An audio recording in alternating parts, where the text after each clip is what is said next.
Flexion is movement in the sagittal plane. Sagittal plane separates the body to a left and right. When you decrease the angle of a joint in the sagittal plane, you are flexing. So this is flexing the arm at the shoulder. This is flexing the knee. This is flexing the neck. I am now going to demonstrate flexion. Flexion is movement in the sagittal plane. The sagittal plane is the plane that separates the body into a left and right. So it's movement in this plane here.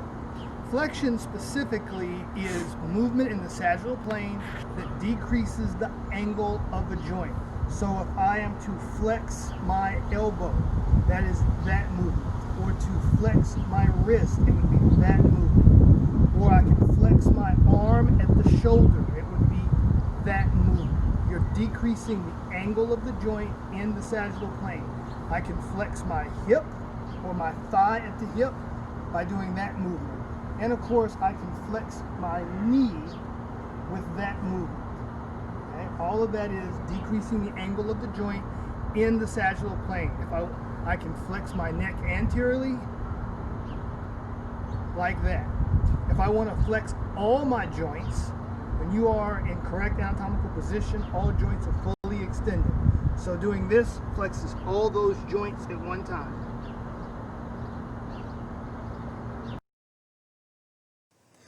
Extension is the opposite of flexion.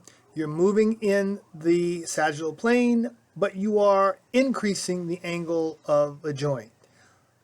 Straightening the knee is extending the knee.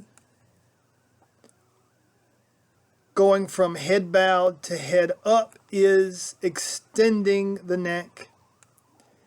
If you break the plane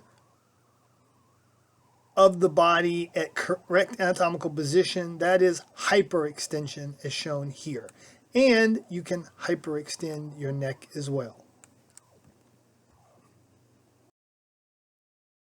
Now I'm going to demonstrate extension. Extension is also movement in the sagittal plane, but here you are increasing the angle of a joint.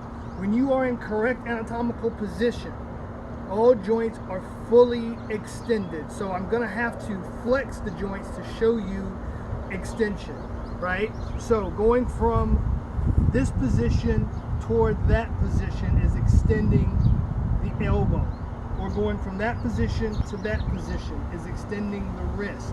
Going from this position to this position is extending the thigh at the hip. You can also extend your vertebral column. Okay? When you are in correct anatomical position, again, all joints are fully extended.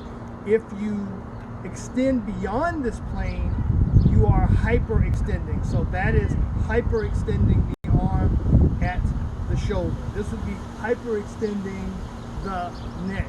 This would be hyperextending the vertebral column.